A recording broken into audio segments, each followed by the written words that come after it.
Hello students, एडुविला point channel में आपका स्वागत है। आज हम करेंगे क्लास 8 की वर्कशीट नंबर 26। ये वर्कशीट क्लास 8 हिंदी विषय की है और चैप्टर है अकबरी लोटा।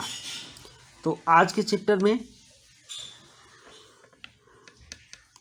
हम लोग अकबरी लोटा के आगे के पार्ट को डिस्कस करेंगे। इससे पहले हमने जाना है कि लाला झाऊलाल को अपनी पत्नी को पैसे देने थे और पैसों का इंतज़ाम नहीं हो पा रहा था और इसी उधेड़-बुन में वे छत पर टहल रहे थे और उन्होंने जब पानी मांगी तो घर के एक पुराने से लोटे में बिना ग्लास के ही उनकी पत्नी ने उनको पानी दिया और वो तरह तरह के विचार मन में करके उस पानी को पी रहे थे। तब तक अचानक उनके हाथ से पानी का वो लोटा छूटकर नीचे गिर जाता है और छत के नीचे अब क्या होता है उससे आगे। लाला को काटो तो बदन में खून नहीं। जैसे ही वो लोटा नीचे गिरा लाला जड़वत हो गए, डर के मारे एकदम सीधा खड़े हो गए, हिल भी नहीं रहे थे।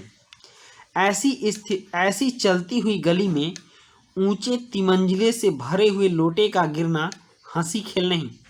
मतलब जिस गली में लोटा गिरा था वो गली काफ़ी चलती हुई थी, मतलब उसमें आदमियों का आना जाना लगा रहता था और लोटे में भरा पानी हो, भरा लोटा हो और जब वो गिरे, खुदा न खास्ते अगर वो किसी के सर पे गिर जाए, किसी के शरीर पे गिर जाए तो उसका कचूमर निकलना निश्चित है।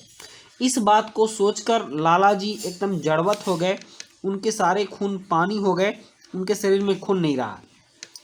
यह लोटा न जाने किस अनाधिकारी के झोपड़े पर काशीवास का संदेश लेकर पहुंचेगा। काशीवास का संदेश यहाँ कुछ विशेष अर्थ रखता है। काशी में लोग मरने के लिए जाते हैं। ये धारणा है कि काशी में जिसकी मृत्यु होती है उसको भगवान शिव के लोक में जगह मिलती है। वो कहा जाता है ना कि उसको मोक्ष की प्राप्ति होती है। तो अनाधिकारी के झोपड़े पर, मतलब जिसके यहाँ नहीं गिरना था उसके यहाँ गिरेगा और जिसके भी सर पे या कहीं गिर गया तो उसकी मृत्यु निश्चित है। तो इस तरह का बात, काशीवास का संदेश का मतलब ये हुआ कि पता नहीं किसको मारने किसके झोपड़े पर गिरेगा। कुछ हुआ भी ऐसा ही। गली में जोर का हल्ला उठा। लोटा गिरने पर जोर का हल्ला उठा। क्या हुआ, क्या हुआ, क्या हुआ?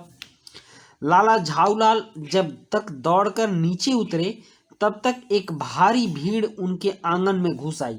पता चल गया था कि इन्हीं के छत से गिरा है और बहुत भारी भीड़ उनके आंगन में घुस आई। लाला झाऊलाल ने देखा कि इस भीड़ में प्रधान पात्र एक अंग्रेज है जो नख सीख से भीगा हुआ है। इसका मतलब कि लोटा अंग्रेज के शरीर पे गिरा है और उसी को लेकर सारी भीड़ लाला झाऊलाल के घर में घुस गई थी और जो अपने एक पैर को हाथ से सहलाता हुआ दूसरे पैर पर नाच रहा है। मतलब कि लोटा उसके एक पैर पर गिरा था जिससे उसको चोट लगी थी। उसी के पास अपराधी लोटे को भी देखकर लाला झाऊलाल जी ने फौरन 2 और 2 जोड़कर स्थिति को समझ लिया।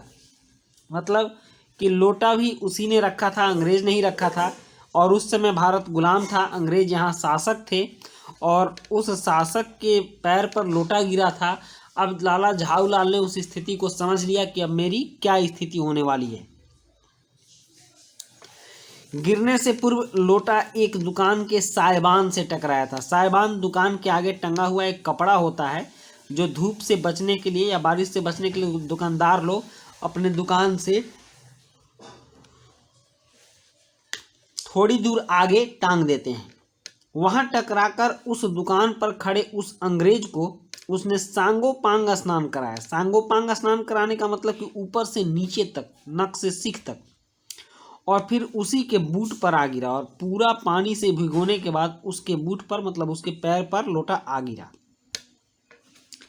उस अंग्रेज को जब मालूम हुआ कि लाला झाऊलाल ही उस लोटे का मालिक है तब उसने केवल एक काम किया, अपने मुंह को खोलकर खुला छोड़ दिया। मतलब कि पूरे खुले मन से दम भर गाली दिया। लाला झाऊलाल को आज ही यह मालूम हुआ कि अंग्रेजी भाषा में गालियों का ऐसा प्रकांड कोश है। मतलब कि अंग्रेजी भाषा में भी इतनी लंबी लंबी गालियां होती हैं। इसी समय पंडित बिलवासी मिश्र भीड़ को चीरते हुए आंगन में आते दिखाई पड़े और तभी बिलवासी मिश्र जिनसे लाला झाऊलाल ने पैसे मांगे थे अपनी पत्नी को देने के लिए, वो भी भीड़ में से आते हुए दिखाई पड़े। उन्होंने आते ही पहला काम यह किया कि उस अंग्रेज को छोड़कर जितने आदमी आंगन में घुस आए थे सबको बाहर निकाल दिया। पंडित बिलवासी मिश्र ने लाला झाऊलाल के आंगन से सबको बाहर निकाल दिया। फिर आंगन में कुर्सी रखकर उन्होंने साहब से कहा, आपके पैर में शायद कुछ चोट आ गई है, अब आप आराम से कुर्सी पर बैठ जाइए। मतलब उन्होंने चालाकी दिखाई और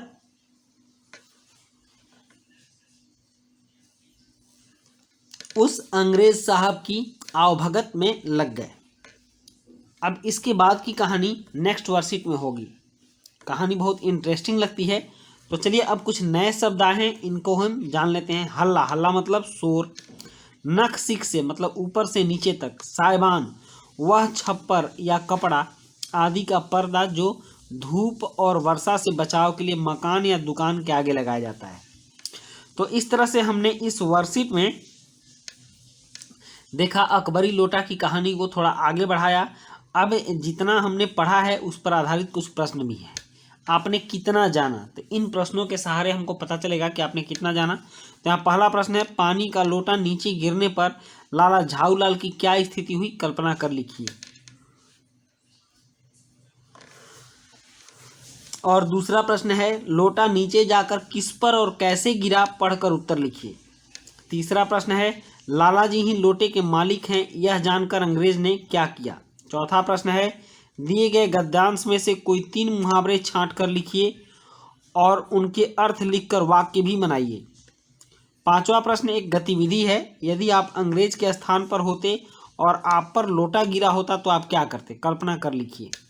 अंत में कोविड के संदर्भ में उचित व्यवहार संबंधी संदेश है, नियमित रूप से अपने हाथों को साबुन और पानी से धोएं। तो बच्चों चलिए अब इन प्रश्नों के उत्तर लिखते हैं। प्रश्न 1, पानी का लोटा नीचे गिरने पर लाला झाऊलाल की क्या स्थिति हुई, कल्पना कर लिखिए। तो इसका उत्तर है, पानी का लोटा नीचे गिरने पर लाला झाऊलाल जड़वत हो गए। उसके बाद प्रश्न 2 है, लोटा नीचे जाकर किस पर और कैसे गिरा था, पढ़कर उत्तर लिखिए। तो इसका उत्तर है, लोटा नीचे जाकर सबसे पहले एक दुकान के साइबान से टकराया। दुकान पर खड़े एक अंग्रेज को उसने सांगो पांग स्नान कराया और उसी के बूट पर आ गिरा। उसके बाद है प्रश्न 3। प्रश्न 3 है, लाला जी ही लोटे के मालिक हैं, यह जानकर अंग्रेज ने क्या किया। जब अंग्रेज ने यह जाना कि लाला जी ही लोटे के मालिक हैं तो उसने खुले मुंह से भरपूर गाली दिया।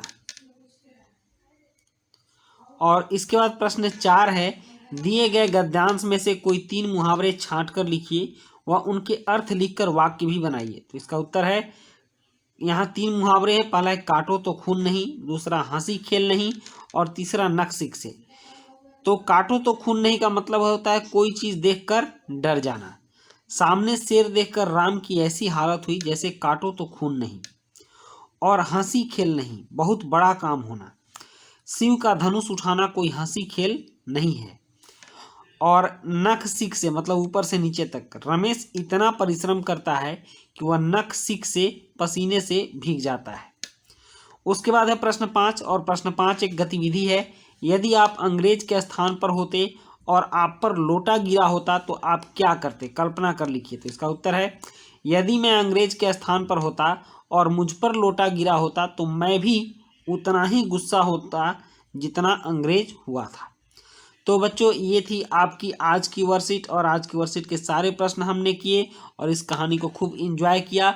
तो मिलते हैं नेक्स्ट वर्कशीट में। Thank you.